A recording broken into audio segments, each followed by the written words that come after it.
Nehemia 1 ayat yang keempat, baca sama-sama dengan saya satu ayat ini. 1, 2, 3.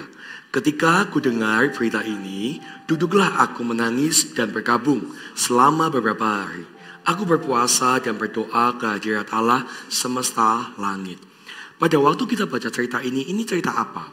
Ini adalah cerita Nehemia. Nehemia adalah orang Yahudi yang diangkut di dalam pembuangan. Ditangkap oleh kerajaan Babel di bawah pemerintahan Nebukadnezar. Kemudian dia bertahan di sana dan melayani raja. Dia dipilih untuk menjadi kepala juru minuman. Jadi yang menghantarkan minuman di hadapan raja adalah Nehemia. Jadi sebenarnya walaupun dia ini dijadikan budak, tapi dia ini jadi budak yang dipercayai. Saya percaya satu hal, bahwa masalah apapun itu bisa diizinkan terjadi. Tapi satu ini, selalu ada perbedaan untuk anak Tuhan. Nehemia ada di dalam perbudakan. Tapi di dalam perbudakan dia dipelihara sama Tuhan. Bukan hanya dipelihara loh, dia dipercaya. Jadi orang kepercayaan bahkan melebihi kerajaan itu sendiri. Saya mau tanya deh, logikanya. Raja itu penjajah. Orang kepercayaannya harusnya menghantarkan minum, harusnya adalah bangsanya sendiri dong. Apa dia gak takut diracun?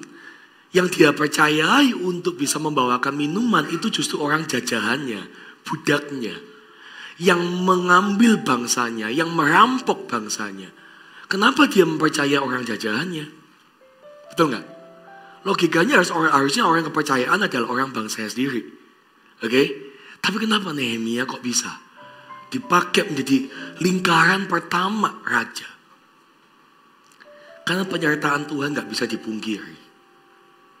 Dan selalu ada perbedaan antara anak Tuhan dan bukan. Makanya kalau orang dunia atau beberapa orang berkata, percuma kayak saya jadi orang Kristen, percuma kayaknya saya sungguh-sungguh sama Tuhan, toh saya tetap punya masalah. Anda jangan berhenti di masalahnya. Sekalipun masalah diizinkan, akan ada penyertaan yang hebat di dalam masalah yang Anda hadapi. Amin. Nehemia gak luput dari masalah. Tapi dalam masalah itu ada penyertaan Tuhan. Itu yang paling penting. Oke? Nah, saya kembali ke Nehemia 1 tadi. Ceritanya Nehemia ini mendengar teman-temannya barusan datang. Teman-temannya datang dan kemudian kasih tahu keadaan tentang kotanya, yaitu kota Yerusalem. Dan ayat 4 dikatakan ketika Nehemia mendengar berita ini, Nehemia itu duduk dan berkabung, berpuasa dan berdoa ke hadirat Allah selama beberapa waktu. Waktu saya baca ayat ini menarik. Ternyata orang yang senantiasa mau mencari Tuhan, pasti orang itu akan dekat dengan hati Tuhan. Kalau kita pengen tahu hati Tuhan, gampang. Dekatlah sama Tuhan. Anda pengen tahu hati sahabat Anda pengen tahu hati pasangan Anda, dekatlah sama orang yang Anda pengen tahu hatinya kayak apa. Bukan dengan cara dikorek, ditanya, kamu maunya apa sih? Kamu ini maunya apa sih? Kita gak dekat akhirnya apa? Kita pengen tahu dengan cara mengkorek dan memaksa. Tapi kalau kita tuh dekat, mengetahui keadaan hati seseorang itu gampang. Karena kita kenal orang yang dekat dengan Tuhan. Itu pasti mudah untuk tahu hatinya Tuhan. Panggilan kita sebagai orang Kristen bukanlah sebagai orang yang cuma ada di pelataran, Bapak Ibu. Yesusmu dan Yesusku mati itu merobek tabir bait suci dengan tujuan supaya setiap kita punya akses langsung untuk mendekat kepadanya. Dan kalau kita bisa dekat kepadanya, percayalah, hati Tuhan akan mudah kita kenali. Mana yang salah, mana yang benar. Anda gak akan bingung, karena Anda tahu jelas. Saya rasa waktu saya melakukan ini, Tuhan pasti gak suka. Tiba-tiba Anda bisa menjadi orang yang peka akan hati Tuhan. Karena Anda dekat dengan dia. Contoh nih, Anda hendak melakukan sesuatu. Tiba-tiba rasa Anda gak enak. Jangan-jangan nih pasanganku gak setuju dengan hal ini ya. Coba dia konfirmasi. Ma, gimana kalau aku gini? Aku gak setuju ya. Aku tiba-tiba keinget kamu. Kayaknya kamu gak setuju. Thank you ya, sudah menjadikan aku ini penting. Suaraku ini penting. Dan betul, aku gak setuju kalau kamu cerita keadaan kayak gini. Aku gak setuju dengan itu. Loh kok bisa suaminya tiba-tiba itu punya rem dalam hatinya untuk tidak jadi melakukan itu? Karena dia tahu hati pasangannya. Paham maksud saya? Jadi kalau pasangan suami istri itu makin dekat, percayalah, kode sedikit itu bisa membuat Anda paham apa maksudnya. Ya, kode itu gak sampai injak kaki, gak sampai maki-maki gitu ya. Papa gak ngerti gitu ya. Lama-lama dia makin lama akan makin kenal. Suatu saat saya lihat istrinya Pastor Philip lagi di ruang meeting sama kita. Ko Philip sudah bilang, nanti jam segini saya akan cabut karena saya mesti ketemu dengan si A gitu ya. Jadi waktu meeting itu tiba-tiba ketemuannya dipercepat, jadi kayak lebih awal. Kemudian istrinya, si Irene itu langsung ke pintu dan cek, tanya sekretarisnya, kenapa kok manggil? Oh iya, pertemuan dipercepat. Dia cuma kasih kode. Istrinya cuma kasih kode ke Philip. Philip tahu, oh waktunya berangkat sekarang ketemu orang itu. Philip bilang, sorry ya, early. Ternyata saya harus berangkat lebih awal untuk ketemu si ini. Dia bisa mentranslatekan loh. Terus teman-teman langsung gini, hebat. Kalau yang cewek-cewek suka Korea bilang, taibak. Kok bisa loh? Gerakan mata si Irene itu menjelaskan kalimat itu loh. Ini yang hebat si Irene-nya atau kok Philip-nya? Saya rasa dua-duanya. Karena ketika saling kenal, kita akan mudah mengenali hatinya. Amin. Orang yang suka mencari Tuhan akan dekat dengan hati Tuhan. Dari hati Tuhan akan gampang muncul beban ilahi. Ada orang-orang Kristen yang sangat terbeban untuk pekerjaan Tuhan. Ada orang-orang Kristen yang merasa biasa. Kenapa? Karena tidak pernah bisa kerasa beban ilahi. Saya itu masuk GMS awal tahun 2000 Bapak Ibu. Atau saya masuk GMS, saya tuh bingung. Gereja ini kenapa sih? Dari depan disambut, tadi aja disambut gak di depan?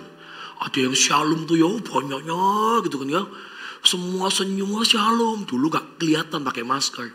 Dulu waktu saya masuk di Surabaya, ibadah pertama saya itu di ibadah AOG-nya. Saya masuk tuh ya, mereka kalau apa ini namanya tos ya apa? Betul ya? Tahu ya tos ya, bahasa Surabaya tos ya. Tosnya tuh kayak mau mukul. Ceplas gitu ya. Shalom gitu. Saya dalam hati biasa. Karena menurut saya, mereka agak lebay menurut saya waktu itu. Tapi mereka dari sisi mereka tuh antusias. Setelah selesai disambut, saya masuk ibadah. Kemudian lagu pujian. Waktu pujian mereka lompat-lompat. Ada yang keluar bangku ke depan, ke belakang, ke samping, ke lorong gitu ya. Saya tanya sama teman saya yang ngajak saya. Ibadahnya udah selesai tak? Lah kok keluar bangku semua? Enggak. Mereka tuh enggak pengen sempit. Mereka keluar. Saya gengsi dong. Biarinlah saya di sini aja. Oke? Worship Bapak Ibu. Sujud. Nangis. Singkat cerita setelah firman ada altar call. Mau dipakai Tuhan. Kita berdoa buat kota. Kita berdoa buat sekolah-sekolah. Kita berdoa buat teman-teman. Saya penasaran kenapa kok mereka sampai nangis tuh sampai pukul-pukul lantai. Saya tanya sama yang nangis di sebelah saya. Ada adikmu kah yang kamu perlu doakan untuk terima Tuhan? Enggak. Koko? Enggak. Terus saudara? Aku enggak ada saudaraku. Loh, tunggal. Iya.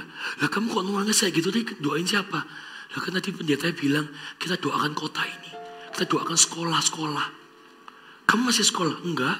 Lah terus? Aku udah kuliahku. Tadi kan kalau topiknya sekolah-sekolah ya, saya doakan sekolah-sekolah. Terus ngapain kamu nangis? Dia bilang, karena saya tahu hati Tuhan sedih melihat mereka dan Tuhan pengen mereka selamat. Hati saya mau jadi sama dengan hatinya Tuhan. Itu anak jauh lebih muda dari saya. Saya lihat ini.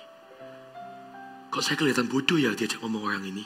Saya merasa saya ini kayak pertanyaan konyol yang saya tanyakan. Dan dia juga bingung lihat saya. Mana mungkin kamu di GMS kamu gak tahu hal ini gitu kan. Saya gak mau ngomong saya ini orang baru. Singkat cerita saya minggu depan datang lagi. Hal yang sama. Pemandangannya sama saya lihat. Gak tahan saya udah gak nyaman. Akhirnya dalam minggu kedua itu, saya membaca bukunya Ko Philip Before 30. Waktu saya baca buku Before 30, ada satu bagian di mana Ko Philip bilang dia mau mengkontrakkan air matanya untuk Tuhan. Tuhan, kontrak air mataku buat jiwa-jiwa. Aku gak mau lagi menangisi hal-hal yang untuk diriku, tapi untuk apa yang kau tangisi, itu yang ku tangisi. Ya, waktu saya dengar cerita itu inspiratif sekali buat saya.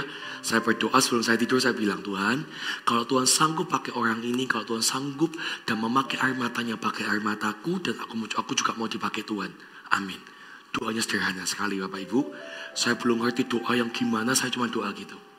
Ibadah minggu ketiga, nangis-nangis lagi jemaatnya. Saya bingung kan, kemudian waktu di altar call, ada panggilan seperti ini. Siapa yang rindu dipakai Tuhan? Tuhan akan memakai Anda. Saya duduk di baris kedua, saya berdiri lihat teman-teman saya itu jemaat itu maju ke depan. Saya tiba-tiba tuh nangis Bapak Ibu. Tiba-tiba tuh keluar air mata. Dan saya bilang, Tuhan, kalau Tuhan sanggup pakai mereka, pakailah aku. Tiba saya dilawat Tuhan di tempat. Saya nggak tahu tiba-tiba saya tuh nangis, saya nggak tahu mulai kapan. Saya maju, saya punya kerinduan untuk maju, saya mau didoakan. Waktu saya maju, saya itu tempatnya nggak cukup, saya berdiri urutan paling belakang. Saya angkat tangan gini Bapak Ibu, saya bilang, Tuhan pakai aku. Tiba-tiba ada yang megang tangan saya. Saya kaget, tak pikir Tuhan. Gitu ya. Saya pikir cepat sekali Tuhan jawabnya. Jadi waktu saya angkat tangan Tuhan pakai aku, bisa nangis. Tiba-tiba ada yang pegang tangan saya itu kenceng. Kaget saya. Saya itu kagetnya kelihatan. Orang itu juga rasanya pasti pengen ketawa lihat saya. Cuman ya karena hadirat Tuhan, dia ini kayaknya menahan gitu ya. Jadi saya tanya, kenapa ya saya gitu kan. Dibilang, pembicaranya panggil kamu didoakan. Oh oke. Terus saya maju, saya itu berlutut. Dia bilang gini, saya ingat sekali kalimatnya, berdiri. Saya berdiri, kamu harus terima pengurapan ini dalam keadaan siap. Jangan berlutut. Berdirimu itu menandakan bahwa engkau siap setelah ini akan berjalan sama Tuhan. Terus saya berdiri, kemudian dia bilang, Tuhan, melalui tangan orang ini, bila banyak jiwa kembali kepadamu. Oh, sejak minggu itu, saya itu kalau datang ke Tuhan gampang sekali ngerasain hadirat Tuhan. Tahu gak kenapa? Pada waktu kita dekat dengan Tuhan, kita akan tahu hatinya. Dan hati itu terus sebagai beban ilahi. Kalau Anda gak tahu bagaimana caranya mendoakan Samarinda, gak tahu bagaimana caranya mendoakan teman-teman Anda, cari Tuhan dan mintalah hati Tuhan. Saya pun dimulai dari gak tahu apa-apa. Tapi kalau kita minta hatinya, saya percaya kita akan dikasih hatinya. Yang muncul sebagai beban. Dan beban itu yang akan kita wujudkan sebagai visi. Katakan visi. Visi. Atau tujuan. Kalau saya mau tanya kepada salah satu di antara Anda, saya nggak tanya sih, ini saya cuma ngomong gini ya. Kalau seandainya saya ini tanya random, saya tanya kepada Anda, Bapak atau Ibu, apa tujuan Anda jadi orang Kristen? Pasti jawabannya beragam. Kadang dia nggak tahu loh. Ada yang nggak tahu jawabannya. Ya kenapa ya? Ya saya mau sungguh-sungguh sama Tuhan. Oh ya, sungguh-sungguh sama Tuhan adalah bagian dari kita mengikut Dia. Tapi apa goalnya? Setelah sungguh-sungguh mau ngapain? Kadang nggak banyak orang tahu loh. Kemana dia? Dan dia harus apa ketika dia jadi orang Kristen?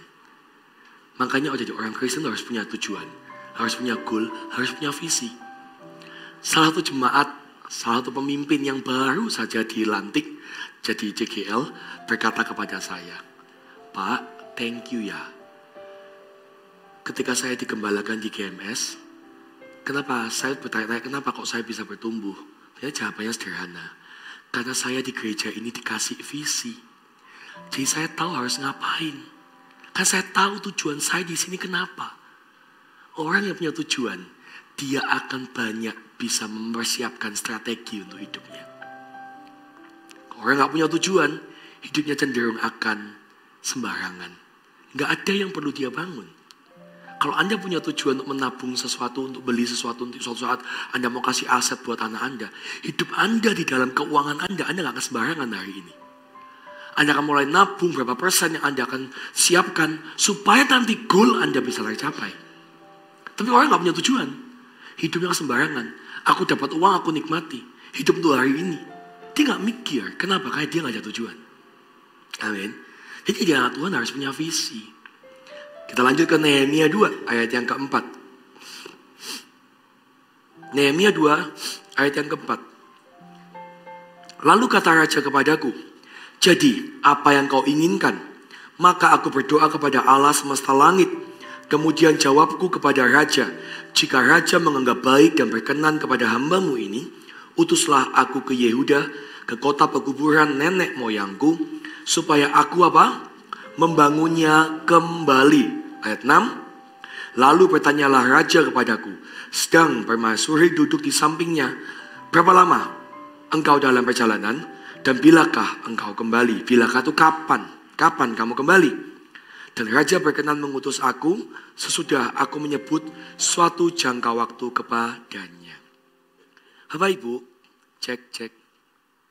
Orang yang punya visi itu, boleh tolong dikencengin sedikit ya? Thank you. Orang yang punya visi itu, yang pertama, selalu tahu apa yang dia inginkan. Kalau kita berkata kita adalah orang Kristen yang punya visi, kita adalah orang Kristen yang tahu tujuannya kemana. Tahu apa yang kita inginkan, tahu apa yang kita mau. Oke? Hidup harus tahu kita ini mau apa. Jelas kemauannya. Jangan terserah, sembarang. Yaudahlah nanti aja. Nggak boleh. Kita perlu punya keinginan yang jelas.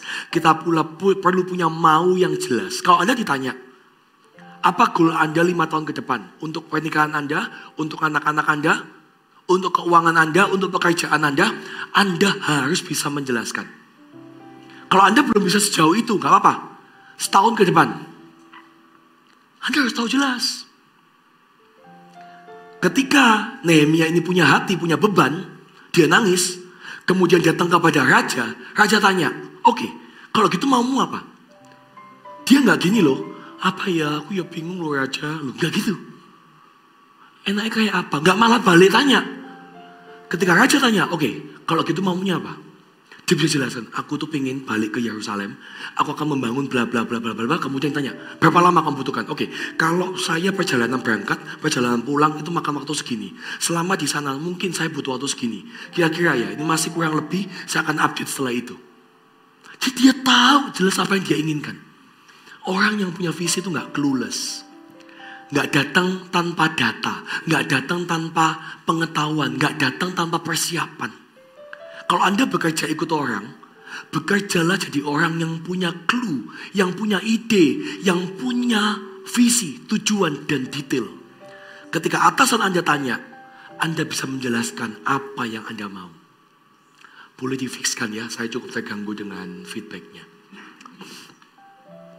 Nah, kemudian selanjutnya apa yang terjadi? Kalau tipe yang satunya karyawan yang nggak tahu, misalnya nih, oke, rencanamu apa? Rencanaku, itu ya, boleh.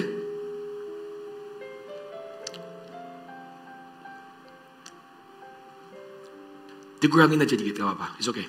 Saya lebih baik pelan daripada saya feedback. Oke, thank you. Selanjutnya ya, saya bingung saya mana. Rencana, oh ya. Ketika satu karyawan lagi ditanya, rencanamu apa? Dia bingung loh. Dia malah tanya balik sama bosnya, apa ya? Aku juga bingung bos. Terus bosnya tanya loh, terus aku bayari kamu di sini buat apa? Lah aku semua yang mikir. Kalau kamu cuma tunggu perintah, kamu nggak ikut mikir. Paham maksud saya? Orang yang punya visi punya keuntungan apa itu? Dia akan lebih terlihat siap daripada orang yang nggak punya visi. Ketika ditanya dia tahu jelas maunya apa. Ada sebuah lelucon yang Ko Yudi sering ceritakan. Tahu Pastor Yudi nggak? Kalau yang naik panggung aja Anda sudah ketawa biasanya. Gitu ya. Nah Ko Yudi itu pernah cerita. Nggak tahu Anda sudah pernah dengar cerita ini nggak? Dia itu lagi pelayanan sama 3 orang temennya. Jadi total 4 orang, 1 mobil. Cerita tentang soto. Beberapa orang tahu ya. Yang lain bingung apa sih soto. Jadi mereka berangkat 4 orang. Perjalanan darat, perjalanan cukup panjang. Gue ditanya, nanti paling 30 menit di depan tuh ada satu restoran, kita makan dulu yuk. Oh boleh. Mampirlah, sampailah di restoran itu. Waktu mau pesen gue ditanya, pesen apa? Sembarang, terserah, bilang kayak gitu. Yaudah, Ko Yudi pengennya soto ayam. Ko Yudi suka banget soto ayam. Makan soto ayam, dia tulis 4 soto ayam, 4 es teh tawar, selesai. Datang, thank you lu Yud. Aku lagi pengen soto. Ya, gak apa-apa, kita makan sama-sama. Perjalanan lagi, sebelum pelayanan malam, makanlah. Daripada kita nanti kemalaman makan, kita gak usah ngarep juga dikasih makan sama tempat yang kita layani. Kita makan dulu aja. Makan. Tanya lagi ke Yudi, makan apa? Terserah. Mereka lagi sibuk ngecek HP gitu ya. Tulis 4 soto ayam. Dan 4 es teh tawar, oke? Makan soto ayam. Temennya gak kaget. Loh, soto lagi? Loh iya, enak ya soto di sini. Oh iya makan ya. Maksudnya gak apa-apa ya kan? Besok pulang. Perjalanan pulang. Kita makan dulu ya. Lapar ini, tadi pagi belum sempat makan di hotel gitu ya. Makan. Tanya lagi. Makan apa? Terserah Yud. Tulis lagi. 4 soto ayam. Lah kok Yudi suka gak masalah. Mereka yang gak suka ya bosen. Pertama nikmat, kedua gak apa-apa, ketiga wah gitu kan ya. Waktu lihat soto lagi, temannya mulai protes. Yud, bukannya ini restoran banyak menu ya? Kenapa kamu suka soto terus? Loh, memang aku suka soto. Tapi kan aku udah tanya sama kamu tadi. Mau makan apa? Aku cuma nulisin loh. Kamu bilang apa? Terserah. Berarti hak sudah ada di tanganku. Gue dia bilang gitu. Jadi aku berhak mutusin. Ya kan? Tadi kamu bilang apa? Ya iya sih. Nyesel aku. You tahu gitu aku dimikir dulu. Soto terus saya. Kayak kamu ini perwakilan soto dunia aja. Dia bilang gitu kan ya. Akhirnya makan soto. Yang keempat temannya nyesel bilang ini. Udah aku gak mau terserah lagi. Aku memilih. Nah gitu dong. Kadang banyak orang hidup itu dengan pakai gitu. Prinsip itu. Terserah. Ikut aja. Gak ada ide, gak ada mau. Orang harus punya visi. Dan ditunjukkan dengan dia tahu betul apa yang dia inginkan. Oke? Kalau Anda ditanya, Pak, mimpinya apa buat keluarganya? Anda bisa jelaskan. Mimpinya apa buat anak-anaknya? Anda bisa jelaskan. Semua hal yang Tuhan titipkan dalam hidup kita. Harus kita kerjakan dan kita tahu apa yang kita perlu bangun di sana.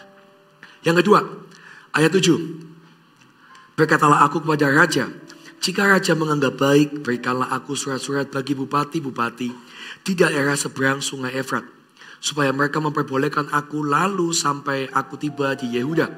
Pula sepucuk surat bagi Asaf, pengawas taman raja, supaya dia memberikan aku kayu untuk memasang balok-balok pada pintu-pintu gerbang di benteng bait suci, untuk tembok kota dan untuk rumah yang akan kudiami. Dan raja mengabulkan permintaanku itu, karena tangan Allahku yang murah melindungi aku.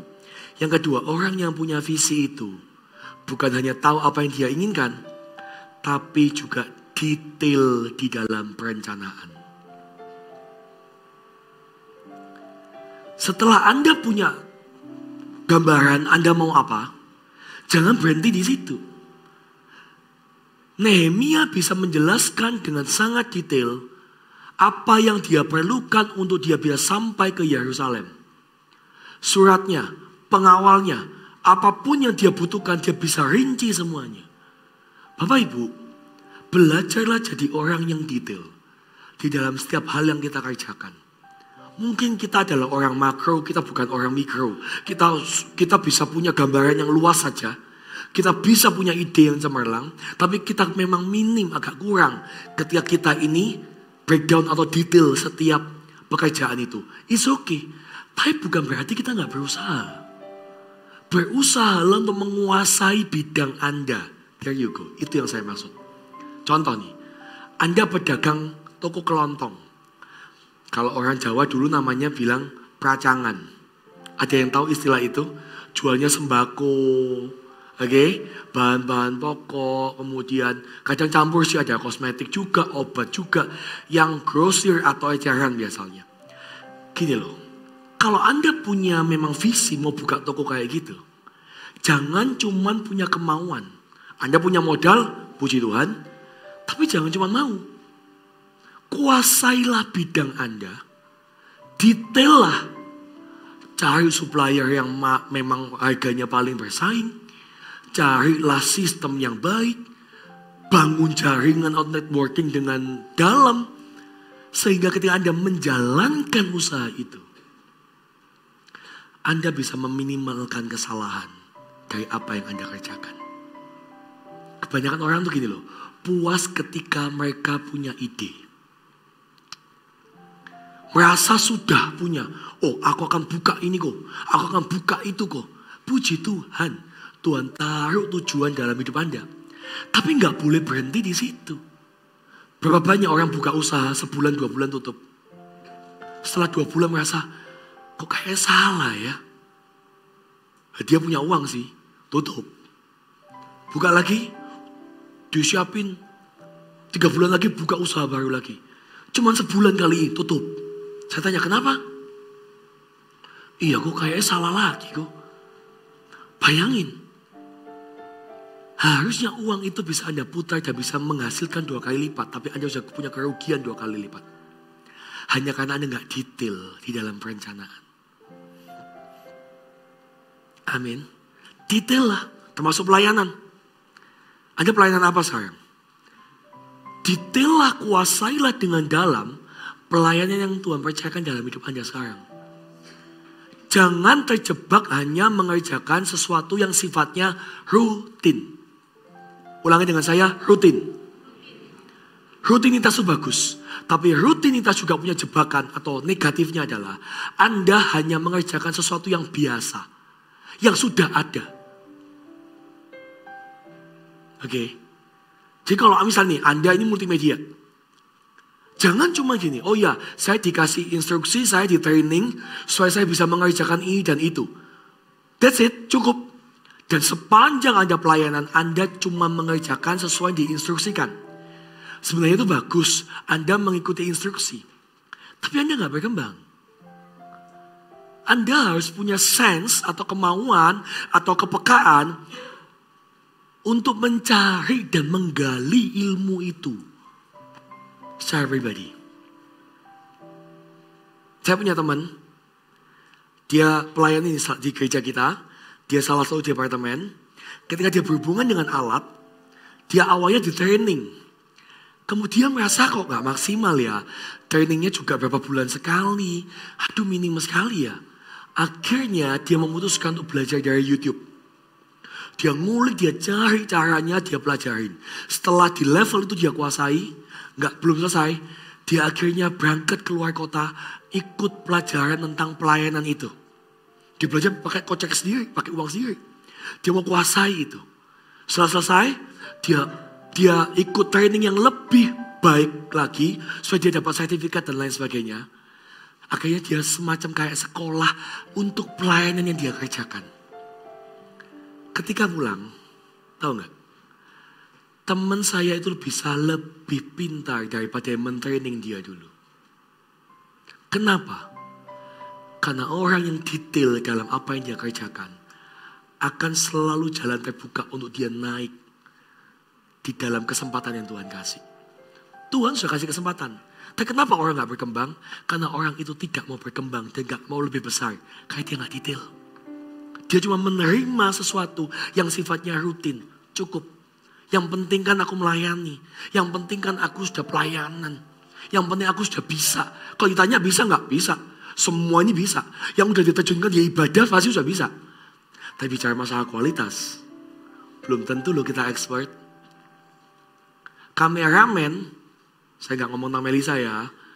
Jadi jangan tersinggung. Misalnya saya kasih contoh, kebetulan yang di depan saya ini kameramen. Kameramen, semua orang bisa pegang kamera, bisa jepret foto. Betul? Tapi gak bisa dipungkiri. Orang yang ahli, jepretannya akan selalu kelihatan bagus tanpa membuat objeknya harus berhenti. Saya tahu dari mana. Waktu saya datang ke Samarinda, Bapak Ibu, saya itu sedih. Sedihnya kenapa? Oh, saya pemberkatan nikah itu loh. Kalau dulu saya pemberkatan nikah di Surabaya, saya sebagai pendeta. Vendor foto itu selalu gini. Oke, kan IO-nya bilang waktunya, misalnya menghormati ke orang tua atau pemberkatan gitu ya. Dia akan bebas foto. Waktu saya datang Samarinda, saya itu sebagai hamba Tuhan di stop. Pak Pendeta, tunggu dulu. Hah? Ternyata dia suruh saya berhenti supaya dia dapat angle foto yang bagus. Saya bilang sama dia, ibadah ini lebih penting daripada fotomu. Loh, sorry itu saya loh ya. Yang diperlukan oleh pasangan itu sebenarnya adalah berkatnya. Jangan kamu hentikan saya untuk mendoakan.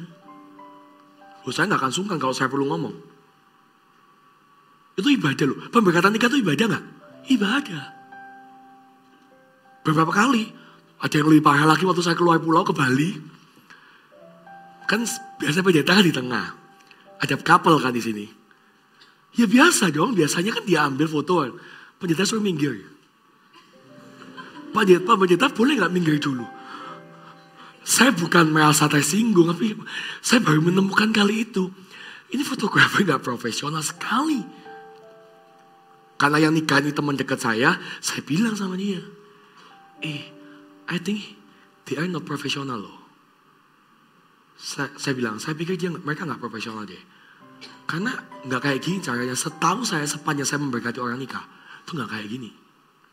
Fotografer yang bagus adalah ketika semua sedang berjalan, dia tetap bisa dapat secara baik. Dan dia bisa dapat angle walaupun kita itu,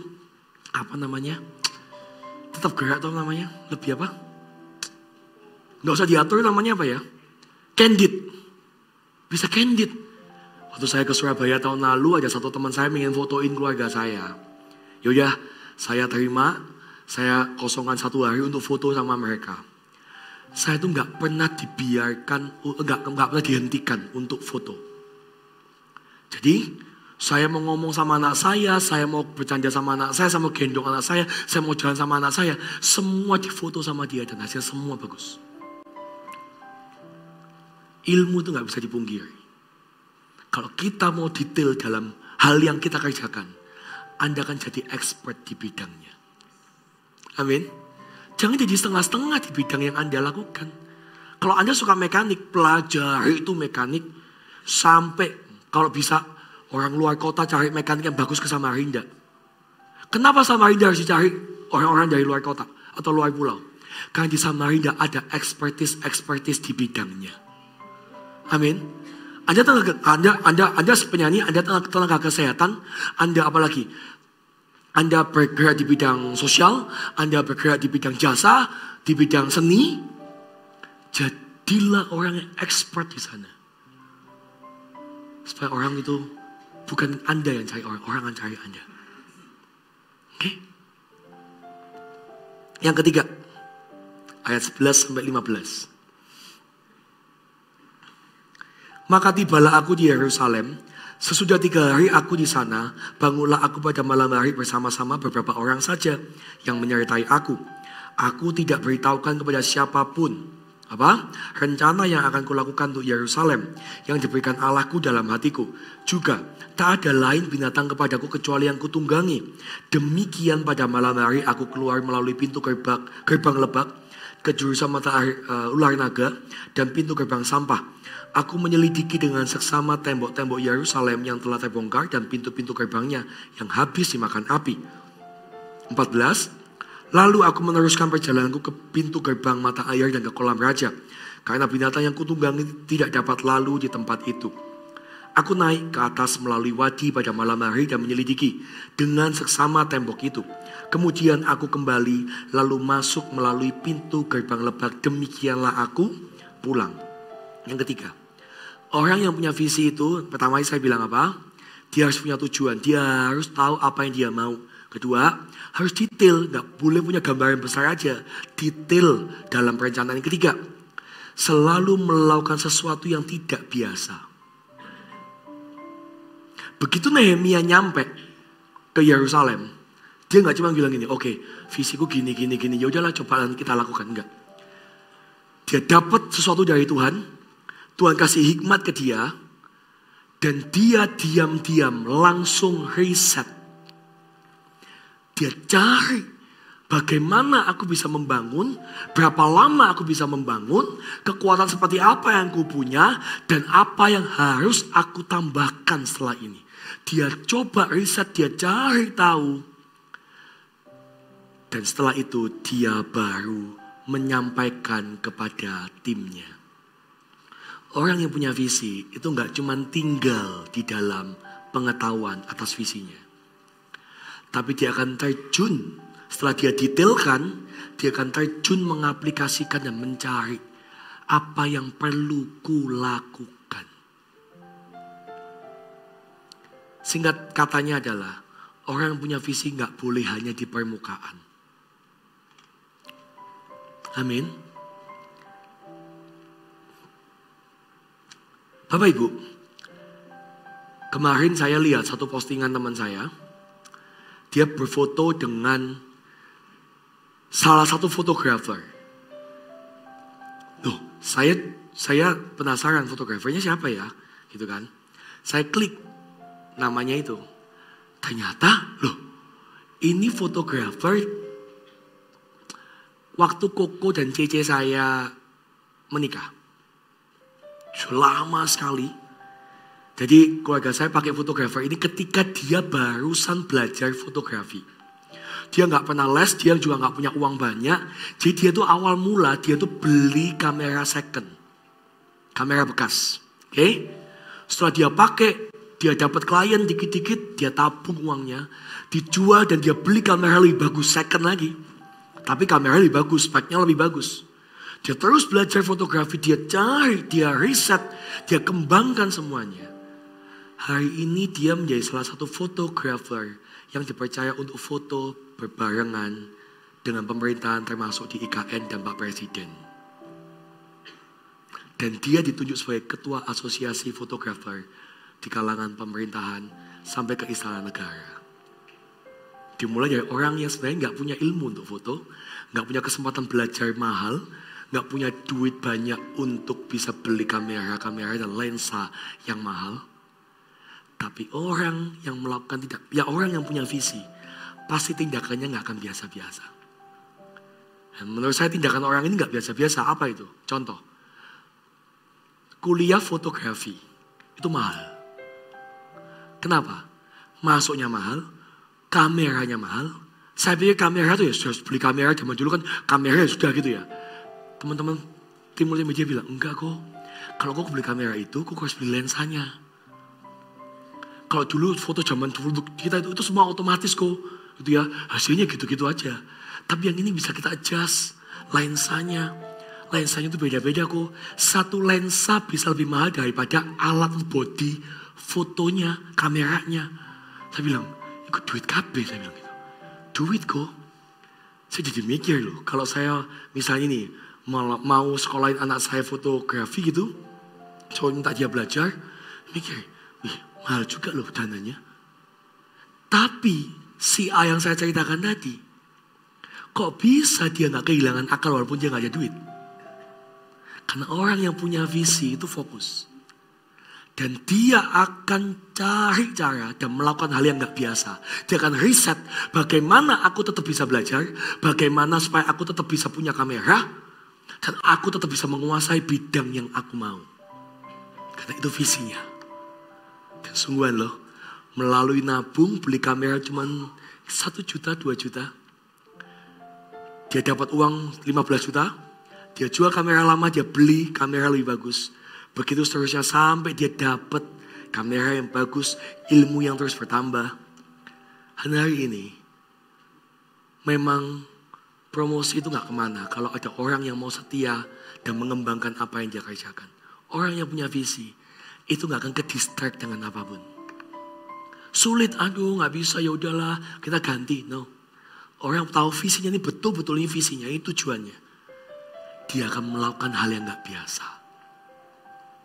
Kembali ke topik tadi, hal yang biasa gimana kalau orang fotografi? Ya udah disekolahkan, dikasih kamera, belajar. Biasanya ya, orang kalau dapat dengan mudah, menyerah akan lebih mudah. Tapi karena dia tahu dari awal dia itu mencapai atau meraihnya itu susah. Dia menghargai itu.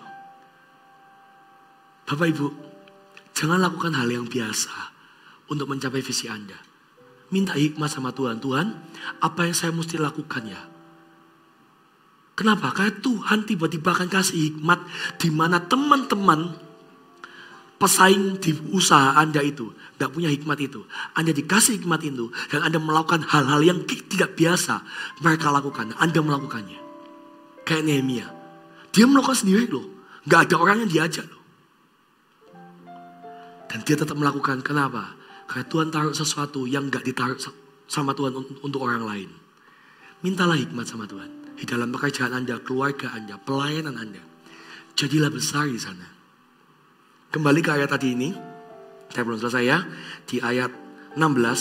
Para penguasa tidak tahu kemana aku telah pergi. Dan apa yang telah kulakukan. Karena sampai kini aku belum memberitahukan apa-apa kepada orang Yahudi.